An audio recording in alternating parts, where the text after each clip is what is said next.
Hello friends, Pandian ஸ்டோரில் என்ன நடக்குதுன்னு பார்க்கலாம் வாங்க. வீடியோவை ஸ்கிப் பண்ணாமல் கடைசி வரைக்கும் பாருங்கள்.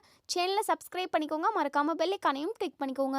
இப்போது இங்கே நம்ம மயில் வந்து ரொம்பவே பதட்டமாக இருக்காங்க, பயப்படுறாங்க. அம்மா, நீ சொன்ன மாதிரி நான் மொத்தமாக பொய்யா சொல்லிட்டேன்.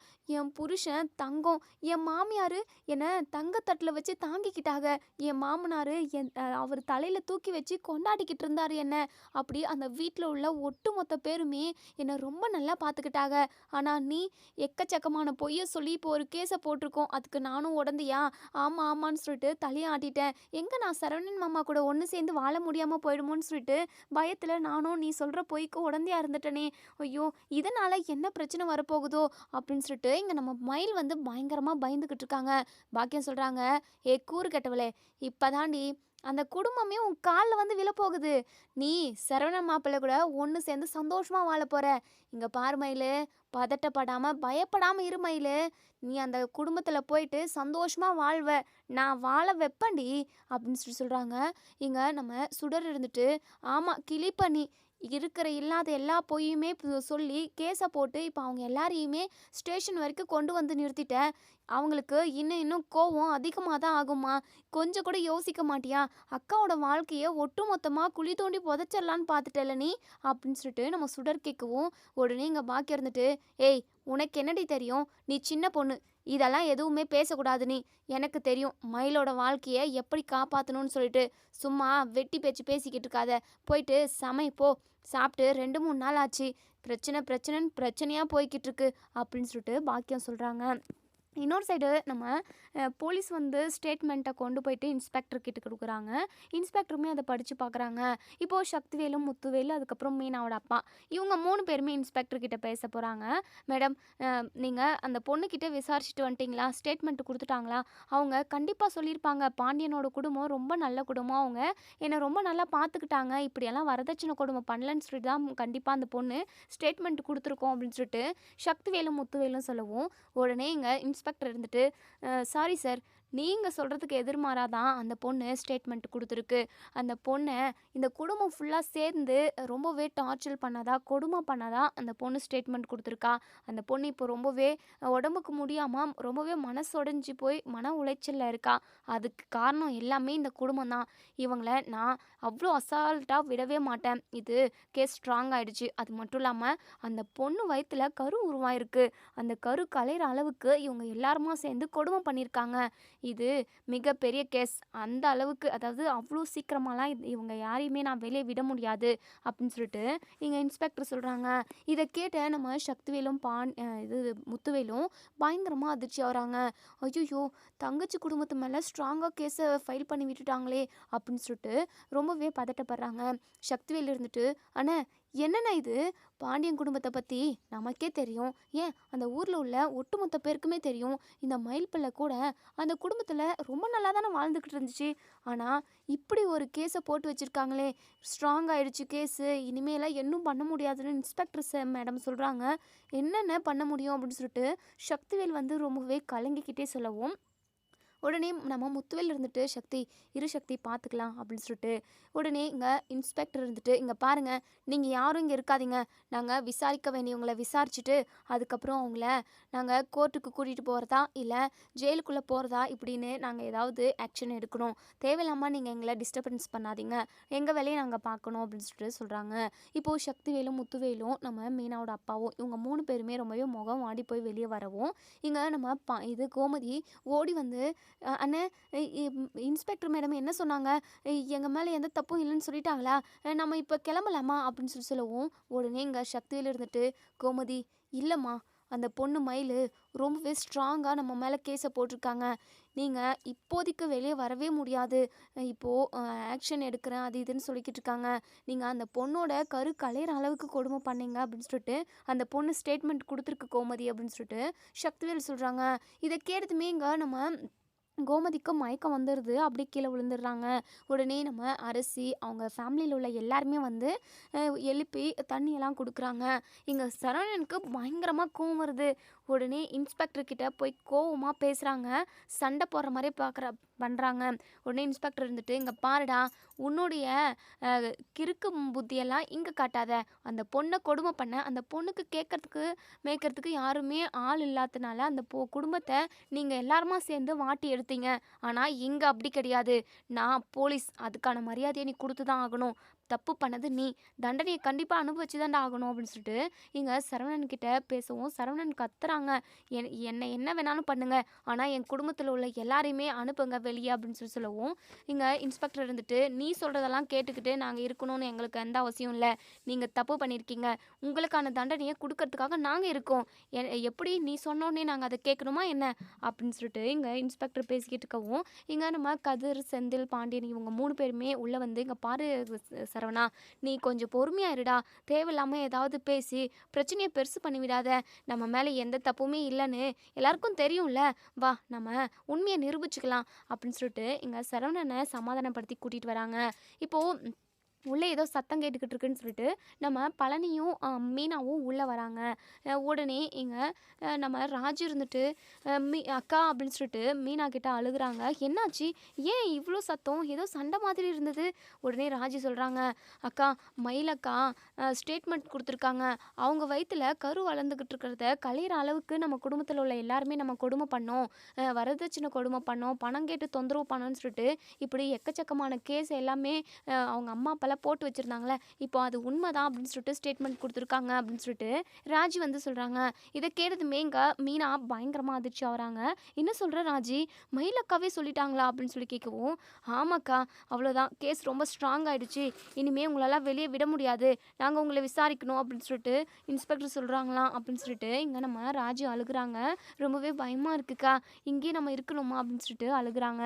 "ராஜி, நீ அழுகாத ராஜி, நான் பார்த்துக்கிறேன்" அப்படின்னு சொல்லிட்டு இப்போது இங்கே நம்ம அதாவது யார்கிட்ட, பழனிக்கிட்ட போயிட்டு, "சித்தப்பா, வாங்க சித்தப்பா, நம்ம கொஞ்சம் தூரம் வெளியே போயிட்டு வந்துடுவோம்" அப்படின்னு சொல்லிட்டு, எங்கம்மா கூப்பிட்ற? இங்கே பாருங்கள், தயவு செஞ்சு என் கூட வாங்க சித்தப்பா" அப்படின்னு சொல்லிட்டு, "சரிம்மா, நடமா" அப்படின்னு சொல்லிட்டு வண்டி எடுத்துக்கிட்டு இப்போ நேராக மயிலோட வீட்டுக்கு போகிறாங்க. இங்கே மயிலோட வீட்டுக்குள்ளே போயிட்டு இங்கே மயிலுன்னு சொல்லி கூப்பிடவும் உடனே இங்கே நம்ம பாக்கியா இருந்துட்டு, "எதுக்காக நீங்கள் 2 பேரும் வந்திருக்கீங்க? ஒழுங்கா வெளியே போங்க" அப்படின்னு சொல்லிட்டு கோவப்படுறாங்க. உடனே இங்கே நம்ம பழனி இருந்துட்டு, "இங்கே பாருங்கள், நீங்கள் எதுக்காக எங்கள் குடும்பத்து மேலே பொய்யான ஒரு கேஸை போட்டு வச்சுருக்கீங்க?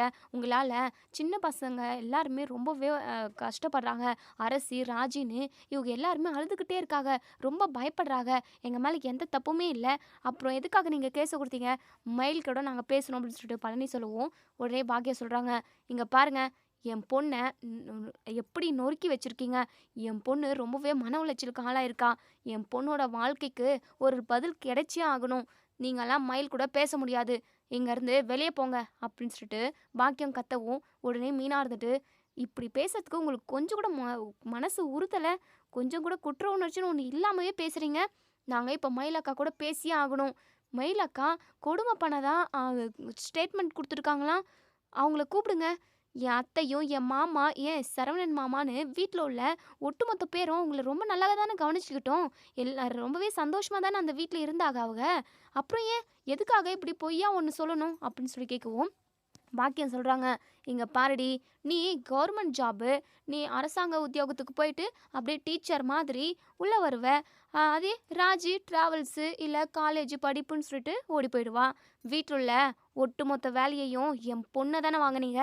என் பொண்ணு வேலை செஞ்சு செஞ்சு எப்படி இழைச்சி போயிருக்கான்னு தெரியும்ல, பார்த்தல்ல. அவள் எப்படி இருந்தவ தெரியுமா? ஏன் இந்த வீட்டில் என் வீட்டில் இருக்கிறப்போ கல்யாணத்துக்கு முன்னாடி அவள் ஒரு வேலை கூட செய்ய மாட்டா. அவளை அம்புட்டு பத்திரமா அம்புட்டு நல்லா பார்த்துக்கிட்டோம். ஆனால் நீங்கள் அந்த பொண்ணை எப்படியெல்லாம் கொடுமை பண்ணியிருக்கீங்க. அம்புட்டு வேலையும் செய்யணும், சாப்பாடு செய்யணும், சமைக்கணும், துடைக்கணும், துவைக்கணும், கடைக்கு சாப்பாடு கொண்டு போகணும் அப்படின்னு சொல்லிட்டு ஒட்டுமொத்த வேலையும் மயில தானே வாங்கினீங்க. சரி, எல்லா வேலையும் தான் அவள் செஞ்சா. அதுக்கப்புறம் இப்போது அவளை வீட்டை விட்டு துரத்துனா என்ன நியாயம்? அவளை டிவோர்ஸ் பண்ணுறதா அவங்க அந்த மாப்பிள்ளை சொல்கிறாரு. இதெல்லாம் உங்களுக்கே நல்லா இருக்கா? அதான் உங்கள் மேலே நாங்கள் கேஸை போட்டோம் அப்படின்னு சொல்லிட்டு இங்கே நம்ம மீனா சொல்கிறாங்க. இங்கே பாருங்க, நாங்கள் ஒன்றும் தேவையில்லாமல் சண்டை போடலையே. ஏன் சரவணன் மாமா பாதிக்கப்பட்டவர், அவரை வாழ்க்கையை இழந்துட்டே இருக்கிறாரு. சரி கோவமாக இருக்காங்க, கொஞ்ச நாள் பொறுமையாக இருந்திருக்கலாம்ல. நீங்கள் பொறுமையாக இல்லாமல் நீங்கள் பாட்டுக்கு போய் கேஸை கொடுத்துட்டீங்க. நீங்கள் எதுக்காக பொய் கேஸ் கொடுத்தீங்க? உண்மையாக பேசியிருக்கலாம்ல. நீங்கள் சொன்ன பொய் எல்லாத்தையுமே அங்கே போலீஸ்கிட்ட சொல்ல வேண்டியது தானே. நீங்கள் சொன்ன பொய் எல்லாத்தையுமே மறைச்சி அவங்க பண்ணாத தப்புக்கு அங்கே தண்டனை அனுபவிச்சுக்கிட்டு இருக்காங்க. இங்கே பாருங்க, தேவையில்லாமல் நீங்கள் பண்ணிக்கிட்டு இருக்கீங்க. இந்த மாதிரி பண்ணுறதுனால நீங்கள் மயிலக்காவோட வாழ்க்கையை காப்பாற்றிட முடியும்னு எப்படி நினைக்கிறீங்க நீங்கள்? இன்னும் அத்தைக்கும் சரவணன் மாமாவுக்கும் கோவம் அதிகமாக தான் ஆகும். மயிலக்காவோட வாழ்க்கையை நினச்சி பார்த்துருந்தா நீங்கள் இப்படியெல்லாம் பண்ணுவீங்களா அப்படின்னு சொல்லிட்டு நம்ம மீனா வந்து ரொம்பவே கோவமாக கேட்கவும் இங்கே பாக்கியம் சொல்கிறாங்க. இங்கே பாருமா, என் பொண்ணோட வாழ்க்கையை நாங்கள் பார்த்துக்குறோம். தேவையில்லாமல் நீ இதில் மூக்க நுழைக்காத, இங்கேருந்து கிளம்பு அப்படின்னு சொல்லிட்டு இங்கே மீனாவை வீட்டை விட்டு வெளியே துரத்துறதுலேயே இங்கே நம்ம பாக்கியம் வந்து குறியாக இருக்காங்க. இங்கே ஏதோ சத்தம் கேட்குதுன்னு சொல்லிட்டு நம்ம மயில் வந்து ரூமை விட்டு வெளியே வரவும் நம்ம மயில் மீனாவை பார்த்ததுமே மீனா அப்படின்னு சொல்லிட்டு ஓடி வராங்க. உடனே இங்கே நம்ம பாக்கியம் இருந்துட்டு, ஏ மயில், நீ எதுக்காகடி வெளியே வந்த? உள்ளே போடி அப்படின்னு சொல்லுவோம்.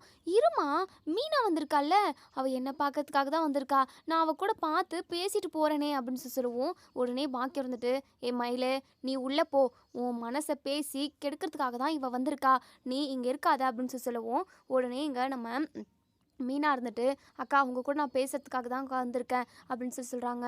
உடனே பாக்கியம், ஏய் எதுக்காக நீ தேவையில்லாமல் எங்கள் வீட்டுக்குள்ளே வந்து நுழைஞ்சி என் பொண்ணு கூட பேசணும்னு நினைக்கிற? அதான் நான் வேண்டான்னு சொல்கிறேன்ல அப்படின்னு சொல்லவும். உடனே மயில் இருந்துட்டு, ஆமாம் நிறுத்துமா, சும்மா எதுக்கு அதை எடுத்தாலும் பேசிக்கிட்டே இருக்க, தயவு செஞ்சு கொஞ்ச நேரம் அமைதியாரு. சொல்லு மீனா, ஆமாம் எதுக்காக வந்திருக்க அப்படின்னு சொல்லி கேட்கவும். என்னக்கா எதுவும் தெரியாத மாதிரியே கேட்குறீங்க, எதுக்காக வந்திருக்கேன்னு சொல்லிட்டு நீங்கள் போலீஸ்கிட்டே என்ன ஸ்டேட்மெண்ட் கொடுத்தீங்க அப்படின்னு சொல்லி கேட்கவும். இங்கே மயில் திருன்னு முழிக்கிறாங்க. ஒரு மாதிரி ரொம்பவே குற்ற உணர்ச்சியோட தலையை கீழே சாய்க்கிறாங்க. ஏன்க்கா, ஏன் தலை வணங்கிட்டீங்க? என்னாச்சு? ஏன்க்கா உங்களுக்கு கொஞ்சமாவது மனசாட்சின்னு ஒன்று இருக்கா? உங்களுக்கு கொஞ்சம் கூட ஈவு இறக்கணும் எதுவுமே இல்லைல்ல? அத்தையும் சரி, மாமாவும் சரி, ஏன் சரவணன் மாமாவும் சரி, வீட்டில் உள்ள எல்லாரையுமே ஒட்டுமொத்த பேரும் உங்களை ரொம்ப நல்லா தானே பார்த்துக்கிட்டாங்க.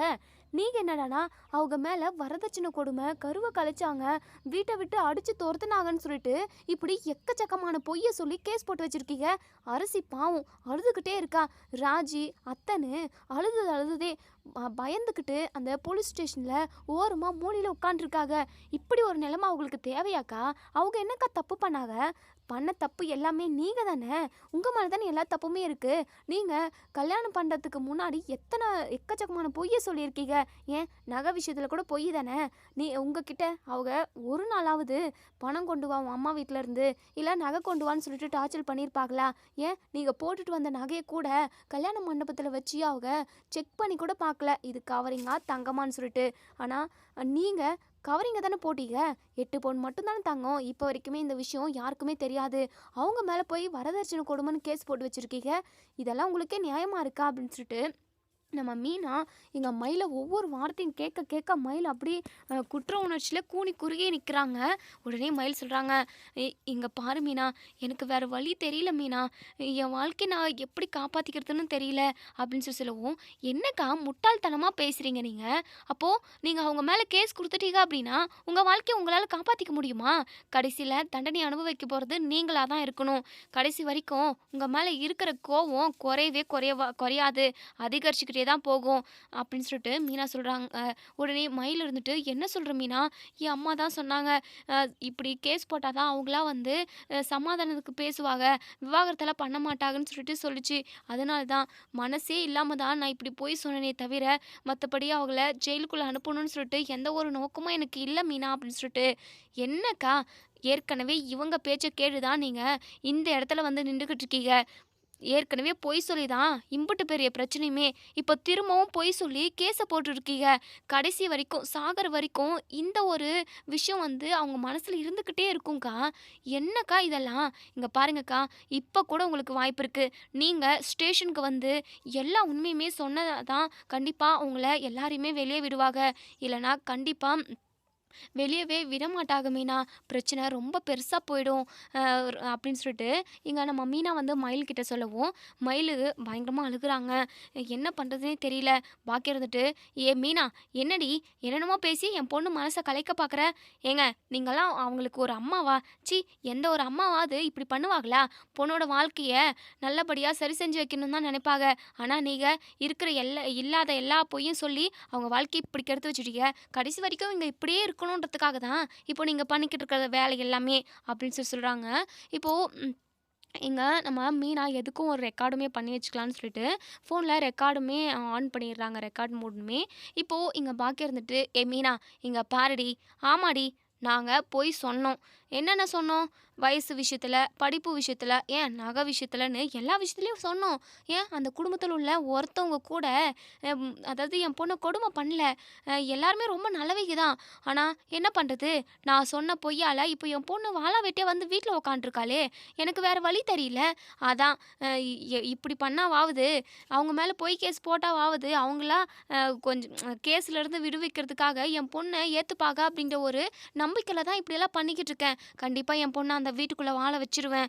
அதனால தான் பண்ணிக்கிட்டு இருக்கேன். தேவையில்லாம என் பொண்ணோட மனச பேசி மயக்கணும்னு பார்க்காத. அவளே ரொம்பவே நொந்து போயிருக்கா. அவ வாழ்க்கைய காப்பாத்துறதுக்காக தான் நான் இப்படியெல்லாம் பண்ணிக்கிட்டு இருக்கேன்டி. தயவு செஞ்சு இங்கேருந்து நீ போ அப்படின்னு சொல்லிட்டு, உடனே மீனா இருந்துட்டு, "இங்க பாருங்க அக்கா, மயிலக்கா, இவங்க சொல்றத கேட்டீங்க அப்படின்னா, கண்டிப்பா கடைசி வரைக்கும் நீங்க இப்படியே தான் இருக்கணும். நான் சொல்ற பேச்ச கேட்டு நீங்க என் கூட வந்தீங்க அப்படின்னா, கண்டிப்பா ஏதோ ஒரு மூலையிலயாவது அத்தை மனசுலயும் சரி, மாமா மனசுலயும் சரி, நீங்க இடம் பிடிப்பீங்க. இப்படி அவங்களோட கோவத்த இன்னும் இன்னும் நீங்க அதிகரிச்சுக்கிட்டே இருந்தீங்கன்னா அப்படின்னா, கண்டிப்பா கடைசி வரைக்கும் நீங்க அந்த வீட்டு பக்கம் எட்டி கூட பார்க்க முடியாது. சொல்றத சொல்லிட்டேன்." அப்படின்னு சொல்லிட்டு, இங்க பழனியுமே, "ஆமாம்மா மயிலு, நீங்க பண்ணிக்கிட்டு இருக்கிறது ரொம்பவே தப்பு. உங்க அதாவது நம்மளோட வாழ்க்கை நல்லா இருக்கணுன்றதுக்காக மற்றவங்கள வந்து காயப்படுத்துறதும் கஷ்டப்படுத்துறதும் ரொம்ப ரொம்ப தப்புமா." அப்படின்னு சொல்லிட்டு சொல்கிறாங்க. இப்போது இங்க நம்ம மயில் இருந்துட்டு, "சரி மீனா, என் வாழ்க்கையே போனாலும் சரி, நான் உண்மையை சொல்லிடுறேன்." அப்படின்னு சொல்லிட்டு நம்ம மயில் வந்து மீனா கூட போக பார்க்குறாங்க. பாக்கியா இருந்துட்டு, "அடியே கூறு கெட்டவளே, அவ கூட போனேன் அப்படின்னா அம்புடு தாண்டி, போலீஸு உன்னை தான் பிடிச்சி ஜெயிலில் வைப்பாங்க. நீ மாப்பிள்ளை கூட ஒன்று சேர்ந்து வாழணும்னு நினைக்கிறியா இல்லையா?" அப்படின்னு சொல்லிட்டு கேட்குறாங்க. உடனே மயில் அழுகுறாங்க. "எனக்கு மாமா கூட ஒன்று சேர்ந்து வாழணும்னு ஆசையாக தான் இருக்குது. ஆனால் ஏன் ஆசைக்காக சித்தப்பா சொன்ன மாதிரி மற்றவங்களோட நிம்மதியையும் அவங்களோட சந்தோஷத்தையும் கெடுத்து தான் தன்னோட வாழ்க்கை நல்லா இருக்கணுன்றத அதாவது நம்ம அந்த மாதிரி யோசிக்கக்கூடாதுன்னு சொல்லிட்டு எனக்கு இப்போ தான் புரிஞ்சிச்சு. தன்னோட சந்தோஷத்துக்காக மற்றவங்களோட சந்தோஷத்தை கெடுக்கக்கூடாது.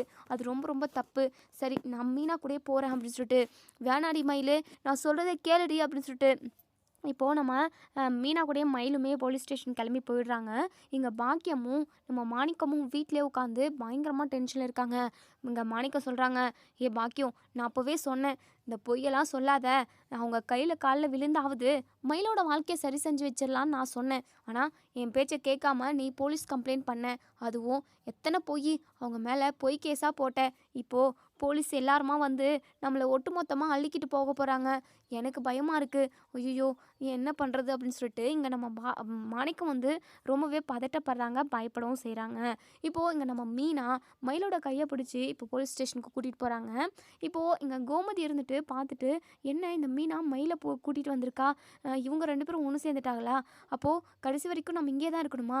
அப்படி இப்படின்னு சொல்லிட்டு பயம் ஆரம்பிச்சிருது அவங்களுக்கு. இப்போது இங்கே நம்ம கோமதி இருந்துட்டு, "ஏ மீனா, என்னடி இது? இவ கையெல்லாம் பிடிச்சிக்கிட்டு இருக்க? இவ நம்ம குடும்பத்தவே சரிச்சவடி. இவளை போயிட்டு நீ கையை பிடிச்சி கூட்டிகிட்டு வர? கையை விடுடி. அவ கூட நீ சவகாசமே வச்சுக்காத. அப்புறம் அவளை மாதிரி நீயும் பொய் சொல்ல ஆரம்பிச்சிருவ." அப்படின்னு சொல்கிறாங்க. "அத்தை, நீங்கள் கவலைப்படாதீங்க அத்தை, அப்படிலாம் நடக்கிறதுக்கு வாய்ப்பில்ல. மயிலக்கா அவங்கள காப்பாற்றுறதுக்காக தான் வந்திருக்காங்க." அப்படின்னு சொல்லுவோம். "என்னடி சொல்கிற?" அப்படின்னு சொல்லி கேட்கவும், "ஆமா அத்தை, அவங்க அப்பா அம்மா தான் மயிலக்காவை என்னென்னமோ பொய் சொல்லி சொல்லி வச்சுருக்காங்க. அதான் இந்த கேஸே வந்திருக்கு. மயிலக்கா விருப்பப்பட்டு எதுவுமே செய்யல." அப்படின்னு சொல்லிட்டு, இதை வச்சே எப்படியாவது மயிலோட வாழ்க்கையை காப்பாற்றிடணும்னு சொல்லிட்டு நம்ம மீனா வந்து நினைக்கிறாங்க. இப்போது இன்ஸ்பெக்டர் கிட்ட போயிட்டு, நம்ம மீனா இருந்துட்டு, "இங்க பாருங்க, என் அத்தை குடும்பத்து மேல எந்த தப்புமே இல்ல. அதுதான் மயில் அக்கா தான் வந்திருக்காங்க. இவங்க கிட்ட நீங்க கேளுங்க. இவங்கள என் அத்தை குடும்பம் கொடுமை பண்ணல. அ என் அத்தை குடும்பத்தில உள்ள எல்லாருமே ரொம்ப ரொம்ப நல்லவைங்க." அப்படின்னு சொல்லிட்டு மீனா சொல்றாங்க. இப்போ இங்க போலீஸ் இருந்துட்டு, "என்னம்மா பேசுற? இப்பதான் அவங்க வீட்டுக்கே போயிட்டு ஸ்டேட்மெண்ட் எல்லாம் வாங்கிட்டு வந்தாங்க. நீ என்னடான்னா, இப்ப அந்த பொண்ண இங்கேயே கூட்டிட்டு வந்திருக்க. இப்போ வேற மாரி மாத்தி சொல்லுன்னு சொல்ற. என்ன நடக்குது? ஆமா நீங்க எல்லாருமா சேர்ந்துக்கிட்டு என்ன நெனச்சுக்கிட்டு இருக்கீங்க? நாங்க என்ன போலீஸ் பொம்மை விளையாட்டு விளையாடிக்கிட்டு இருக்கோம்னு நினச்சிக்கிட்டு இருக்கீங்களா? எங்களுக்கு வேறு வேலை வெட்டி இல்லைன்னு நினச்சிக்கிட்டு இருக்கீங்களா?" அப்படின்னு சொல்லிட்டு நம்ம இன்ஸ்பெக்டர் வந்து பயங்கர கோவமாக கேட்கவும், இங்கே நம்ம மீனா இருந்துட்டு, "ஐயோ மேடம், அப்படியெல்லாம் எதுவுமே நாங்கள் நினைக்கவே இல்லை. என் குடும்பத்தில் உள்ளவங்க எல்லாருமே ரொம்ப நல்லவங்க. அது மட்டும் இல்லாமல் மயிலக்காவோட அப்பா அம்மா தான் மயிலக்காவோட வாழ்க்கையை காப்பாற்றுறதா நினச்சிக்கிட்டு இப்படியெல்லாம் பொய் சொல்லி கேஸை போட்டுட்டாங்க. நீங்கள் வேணா மயிலக்கா கிட்டே கேட்டுக்கோங்க." அப்படின்னு சொல்லிட்டு மயிலுமே இப்போ நடந்த விஷயத்த எல்லாத்தையுமே சொல்கிறாங்க. "இதுதான் நடந்தது. எங்கள் மேலே தான் தப்பு. என் அம்மாவும் என் அப்பாவும் சேர்ந்துக்கிட்டு தான் பொய் சொல்லி என் கல்யாணத்த பண்ணாங்க. இப்போது அந்த பொய்யை மறைக்கிறதுக்காக நான் எத்தனையோ பொய்யை சொன்னேன். அதனால தான் இப்போது நான் வாலா வெட்டியே என் வீட்டில் இருக்கேன். மற்றபடி என் அத்தை வீட்டு ஆளுங்க, என் மாமியார் குடும்பத்து ஆளுங்க யாருமே எனக்கு கொடுமை பண்ணல. எல்லாருமே ரொம்ப ரொம்ப நல்லவங்க." அப்படின்னு சொல்லிட்டு நம்ம மயில் வாயாலேயே சொல்லிடுறாங்க. இப்போது சக்திவேலும் முத்துவேலும் அதான் பாதிக்கப்பட்ட பொண்ணு சம்மந்தப்பட்ட பொண்ணே எல்லா உண்மையுமே வாயை திறந்து சொல்லிருச்சு. "இதுக்கப்புறம் எதுக்காக மேடம் யோசிக்கிறீங்க?" அப்படின்னு சொல்லிட்டு நம்ம சக்திவேல் வந்து கேட்குறாங்க. இப்போது இன்ஸ்பெக்டருமே "சரிங்க. ஆமாம், அப்போது உங்கள் அப்பா மேலே தான் உங்கள் அப்பா மேலேயும் உங்கள் அம்மா மேலே தான் தப்பு. அவங்க தான் பொய் கேஸை போட்டிருக்காங்க. அது மட்டும் இல்லாமல் பொய் சொல்லி கல்யாணமும் பண்ணியிருக்காங்க. அப்போது அவங்கள தூக்கி ஜெயிலில் போட்டால் எல்லாமே கரெக்டாக இருக்கும்." அப்படின்னு சொல்லிட்டு இன்ஸ்பெக்டர் வந்து சொல்கிறாங்க. இங்கே நம்ம மயில் அழுகுறாங்க. "ஐயோ வேண்டாம் மேடம், என் அம்மாவும் என் அப்பாவும் ரொம்ப பாவம்." அப்படின்னு சொல்லிட்டு உடனே இங்கே போலீஸ் வந்துட்டு, "என்னம்மா, பாவப்பட்டவங்க தான் இப்படியெல்லாம் இந்த மாதிரி ஒரு வேலையெல்லாம் செய்வாங்களா? இப்படி ஒரு குடும்பத்தை ஏமாத்திருக்காங்களே. இங்கே பாருமா, தப்பு பண்ணால் அதுக்கு தண்டனை கண்டிப்பாக உண்டு. உப்பு தின்னவன் தண்ணி குடிச்சே ஆகணும். அதான் தப்பு பண்ணவங்களுக்கு தண்டனை நாங்கள் கொடுத்தே ஆகுவோம். அது மட்டும் இல்லாமல் அந்த குடும்பத்தை எப்படியெல்லாம் அலக்கடிச்சிருக்காங்க. அவங்க பொய் பேசாதவங்க, ரொம்பவே நல்லவங்க. நல்லவங்களோட மனசை காயப்படுத்தியிருக்காங்க. அதுக்கெல்லாம் ஒட்டுமொத்தமாக சேர்த்து அவங்க பதில் சொல்லியே தாம்மா ஆகணும். இங்கே பாருங்கள் கான்ஸ்டபிள்ஸ், போயிட்டு நீங்கள் 2 பேருமா சேர்ந்து ஒரு 4 போலீஸ் போங்க. போயிட்டு அவங்க 2 பேரையும் அரெஸ்ட் பண்ணி ஸ்டேஷனுக்கு கூட்டிகிட்டு வாங்க." அப்படின்னு சொல்லிட்டு இங்கே இன்ஸ்பெக்டர் வந்து சொல்லிடுறாங்க. இப்போது கான்ஸ்டபிள்ஸு, அதுக்கப்புறம் ஒரு இன்ஸ்பெக்டர், இவங்க 4 பேருமா போகிறாங்க நம்ம பாக்கியத்துக்கிட்ட, அதாவது அவங்க வீட்டுக்கு. இப்போது பாக்கியம் பயந்துக்கிட்டு இருக்காங்க. கரெக்டாக அவங்க பயந்த மாதிரி இங்கே போலீஸுமே வந்து நிற்கிறாங்க. "மேடம் சொல்லுங்கள் மேடம்." அப்படின்னு சொல்லிட்டு பாவப்பட்ட முகம் மாதிரி வச்சுக்கிட்டு பேசவும், "இங்கே பாருமா, நீங்கள் தான் தப்பு பண்ணியிருக்கீங்க. உங்கள் மேலே தான் தப்புன்றத எல்லார் முன்னாடியும் உங்கள் பொண்ணு சொல்லிட்டாங்க. இனிமே நீங்கள் இந்த வீட்டில் இருக்க முடியாது. போலீஸ் ஸ்டேஷனுக்கு தான் வந்தாகணும். வாங்க, உங்களை இன்ஸ்பெக்டர் மேடம் முட்டிக்கு முட்டி தட்டி உங்களை ஜெயிலுக்குள்ளே போடுறாங்க." அப்படின்னு சொல்லவும், உடனே இங்கே பாக்கி இருந்துட்டு, "ஐயோ மேடம், அந்த அடியெல்லாம் எங்களால் தாங்க முடியாது. வாங்கிக்கவும் முடியாது. ஏதோ தெரியாமல் பொய்யே சொல்லிட்டோம். தப்பு பண்ணிட்டோம். மன்னிச்சிடுங்க மேடம், மன்னிச்சிடுங்க. நாங்கள்லாம் போலீஸ் ஸ்டேஷனுக்கு வர முடியாது." அப்படின்னு சொல்லவும், உடனே இங்கே பாருமா, சும்மா அடம்பிடிச்சிக்கிட்டு இருந்தேன் அப்படின்னா நானே இங்கே 2 தட்டு தட்டி கூட்டிகிட்டு போயிடுவேன். எப்படி வசதி?" அப்படின்னு சொல்லி கேட்கவும், உடனே மாணிக்கம் இருந்துட்டு, "ஏ பாக்கியம், நடு பாக்கியம். அதுக்கப்புறம் இங்கே நம்மளை அடித்து கூட்டிகிட்டு போக போகிறாங்க. அக்கம் பக்கம் உள்ளவங்க எல்லாருமே வேடிக்கை பார்ப்பாங்க அப்புறம்." அப்படின்னு சொல்லுவோம். அதுக்கப்புறம் போலீஸ் ஜீப்பில் ஏறி இவங்க எல்லாருமே இப்போ போலீஸ் ஸ்டேஷனுக்கு வந்துடுறாங்க. இப்போது இங்கே நம்ம கோமதி வந்து அவங்க அம்மா கிட்ட, அதாவது பாக்கியத்துக்கிட்ட, "இங்கே பாருங்கம்மா, கொஞ்சம் கூட மனசாட்சியே இல்லாமல் என் பொண்ணு, என் பிள்ளைங்கன்னு என் புருஷன் எல்லாரையுமே கூட்டிகிட்டு வந்து இந்த ஸ்டேஷனில் அழ வச்சில்ல. கண்டிப்பாக அதுக்கெல்லாம் கடவுளாக பார்த்து உனக்கு ஒரு கூலியை கொடுக்காம விட மாட்டாங்கடி. நீ பண்ண தப்புக்கெல்லாமே தண்டனை அனுபவிச்சே ஆவ." அப்படின்னு சொல்லிட்டு நம்ம கோமதி வந்து சொல்லிக்கிட்டு இருக்காங்க. இங்கே பாக்கியமும் மாணிக்கமும் தலை குனிஞ்சு நின்றுக்கிட்டு இருக்காங்க. இப்போது நம்ம மயில் வந்து ரொம்பவே பதட்டப்படுறாங்க, பயப்படவும் செய்கிறாங்க. தன்னோட அம்மாவையும் அப்பாவையும் ஸ்டேஷன்லேயே வச்சுருப்பாங்களோ, ஜெயிலுக்குள்ளே போட்டுருவாங்களோன்னு சொல்லிட்டு பயப்படுறாங்க. இப்போ போலீஸ்கிட்ட, "மேடம், என் அப்பாவும் என் அம்மாவும் பண்ணினது ரொம்ப பெரிய தப்பு தான். இதுக்கப்புறம் அவங்க கூட சேர்ந்துக்கிட்டு நான் அவங்க பொய் சொன்னாங்க அப்படின்னா அது குழந்தையாக இருக்கவே மாட்டேன். அது மட்டும் இல்லாமல் அவங்கள இப்போ விட்டுருங்க. அவங்கள தப்பு பண்ணாமல் நானும் பார்த்துக்கிறேன். அவங்க இனிமே எந்த பொய்யுமே சொல்ல மாட்டாங்க. தயவு செஞ்சு அவங்கள விட்டுருங்க மேடம்." அப்படின்னு சொல்லிட்டு, "என்னம்மா நீ என்ன, நீ சொல்கிற மாதிரியெல்லாம் இங்கே நடந்துக்கிட்டு இருக்கலாம் முடியாது. சரியா? இங்க பாரு உன் அம்மாவும், அப்பாவும் இப்போ ஜெயிலுக்குள்ள தான் இருக்கணும். ஜெயிலுக்குள்ள இருக்க வேண்டிய ஆளுங்க தான் அவங்க." அப்படின்னு சொல்லிட்டு இப்போ மாணிக்கத்தையும், பாக்கியத்தையும் ஜெயிலுக்குள்ள போட்டுர்றாங்க. பாக்கியம் நெஞ்சு நெஞ்சு அடிச்சுக்கிறாங்க. "ஐய்யய்யய்யோ! என் புருஷனையும் என்னையும் ஜெயில்ல போட்டீங்களே, அவங்க குடும்பத்தில உள்ள ஒருத்தவங்க கூட நல்லாவே இருக்க மாட்டாங்க. நாசமா போயிடுவாங்க." அப்படின்னு சொல்லிட்டு சபிச்சுக்கிட்டு இருக்காங்க. மயில் இருந்துட்டு, "ஐயோ அம்மா! வாய மூடிக்கிட்டு சும்மா இரும்மா. உன்னை எப்படியாவது நான் வெளியே கொண்டு வந்துடுறேன். அவங்களலாம் நீ சாபிக்காதம்மா." அப்படின்னு சொல்றாங்க. "ஏ மயிலு, உன் வாழ்க்கை கெட்டதுக்கும் காரணம் அவங்க தான். இப்போ நாங்க 2 பேரும் ஜெயிலுக்குள்ள இருக்கிறதுக்கு காரணம் அவங்க தாண்டி." அப்படின்னு சொல்லிட்டு எங்க மயிலு நெஞ்ச அடிச்சுக்கிட்டு, தலைய அடிச்சுக்கிட்டு கர்ரு முர்ருன்னு கத்துறாங்க. உடனே இன்ஸ்பெக்டர் இருந்துட்டு, "இங்க பாரும்மா, சும்மா லப லபான்னு கத்திக்கிட்டு இருக்காத. காது வலிக்குது. அது மட்டும் இல்லாம எங்களுக்கு எக்கச்சக்கமான வேலை இருக்கு." அப்படின்னு சொல்லிட்டு இப்போ பாண்டியனுமே, "மேடம் நாங்க எல்லாருமே நாங்க வீட்டுக்கு போகலாமா?" அப்படின்னு சொல்லி கேட்கவும், "நீங்க தாராளமா போலாம். எல்லாருமே அங்க சைன் போட்டுட்டு நீங்க கிளம்பலாம்." அப்படின்னு சொல்லிட்டு சொல்றாங்க. இப்போ இங்க நம்ம பாண்டியன், கோமதி எல்லாருமே சைன் போட்டுட்டு வெளிய வந்து நிக்கிறாங்க. இப்போ மீனாவோட அப்பா இருந்துட்டு, "என்ன சம்மந்தி இதெல்லாம்? அதான் பொண்ணு எடுக்கிறதுக்கு முன்னாடியே பொண்ணோட குடும்பம் எப்படி அப்படின்னு சொல்லிட்டு அக்கம் பக்கம் விசாரிக்கணும். இன்னுமே விசாரிக்காம வேலை கம்மியாச்சு அப்படின்னு சொல்லிட்டு போனதும் பொண்ணை பார்த்தோமா, கல்யாணத்தை பண்ணோமான்னு சொல்லிட்டு முடிச்சதுனால தான் இப்படி வந்து இந்த அளவுக்கு நிற்குது. என் பொண்ணெல்லாம் ஒரு குறை சொல்ல முடியுமா? அது மட்டும் இல்லாமல் நாங்கள் இது வரைக்கும் எந்த பொய்யுமே சொன்னது இல்லை." அப்படின்னு சொல்லிட்டு எங்கள் மீனாவோட அப்பா பேச ஆரம்பிக்கவும், உடனே மீனா இருந்துட்டு, "அப்பா இதெல்லாம் பேச வேண்டிய நேரமாப்பா, தயவு செஞ்சு நடுங்கப்பா. ஏற்கனவே அவங்க எல்லாருமே ரொம்பவே நொந்து போயிருக்காங்க." அப்படின்னு சொல்லிட்டு சொல்கிறாங்க. இப்போது நம்ம மீனாவுக்கு ரொம்பவே மனசு கஷ்டமாக இருக்குது. மயிலக்கா வந்து எல்லா உண்மையுமே சொன்னாங்க. இப்போது அவங்கள அனாதையாக நம்ம போலீஸ் ஸ்டேஷன்லேயே விட்டுட்டு போகிறோமே, சரி இவங்கள அனுப்பி விட்டுட்டு அதுக்கப்புறம் நம்ம போலீஸ் ஸ்டேஷனுக்கு வந்து இவங்கள காப்பாற்ற முடியுமான்னு பார்க்கலாம் அப்படின்னு சொல்லிட்டு மீனா வந்து நினைக்கிறாங்க. இப்போது எல்லாருமே காரில் ஏறி போயிடுறாங்க. நம்ம செந்திலுமே போகிறப்போ, "உக்காரு மீனா வண்டியில்." அப்படின்னு சொல்லுவோம். "இல்லைங்க நீங்கள் கிளம்பு, எனக்கு ஒரு மீட்டிங் இருக்குது, அதை நான் அட்டென்ட் பண்ணிட்டு வந்துடுறேன்." அப்படின்னு சொல்லிட்டு, "மீனா எத்தனை மீட்டிங் இருந்தாலும் பரவாயில்ல, அதெல்லாம் நாளைக்கு பார்த்துக்குவோம். இப்போது வீட்டில் உள்ள எல்லார் கூடயுமே நம்ம இருக்கணும்." அப்படின்னு சொல்லுவோம். "ஏங்க சரிங்க, நான் ஒரு 10 நிமிஷத்துல வந்துடுறேன், நீங்கள் கிளம்புங்க, ஆட்டோவில் வந்துடுறேன்." அப்படின்னு சொல்லிட்டு, "சரி மீனா." அப்படின்னு சொல்லிட்டு இப்போது மீனா வந்து ஸ்டேஷனுக்கு வராங்க. இப்போது பாக்கியத்துக்கிட்ட, "இங்கே பாருங்கள், நீங்கள் கவலைப்படாதீங்க, நாங்கள் போலீஸ்கிட்ட பேசி நான் உங்களை வெளியே கொண்டு வரேன்." அப்படின்னு சொல்லிட்டு, "சரிம்மா மீனா, சீக்கிரமாம்மா, எனக்கு இங்கே இருக்கிறதுக்கே ஆகலை, ஒரு மாதிரி பயமாக இருக்குமா." அப்படின்னு சொல்லிட்டு உடனே இங்க நம்ம மயிலுமே சொல்கிறாங்க, "எப்படியாவது என் அம்மாவையும் என் அப்பாவையும் வெளியே கொண்டு வந்துருங்க." அப்படின்னு சொல்லிட்டு இப்போ மீனா வந்து இன்ஸ்பெக்டர் கிட்ட பேச போகிறாங்க. இதோட இந்த ரிவ்யூ முடியுது. இதுக்கப்புறம் என்ன நடக்குது சொல்லி வெயிட் பண்ணி பார்ப்போம் ஃப்ரெண்ட்ஸ். வீடியோ பிடிச்சிருந்தா லைக் பண்ணி கமெண்ட் பண்ணி தெரிவிங்க. உங்களோட கருத்துக்கள் என்னவோ, உங்களுக்கு என்ன தோணுது அப்படின்றத நீங்கள் கமெண்ட் பாக்ஸில் கமெண்ட் பண்ணி தெரிவிங்க. தேங்க்யூ.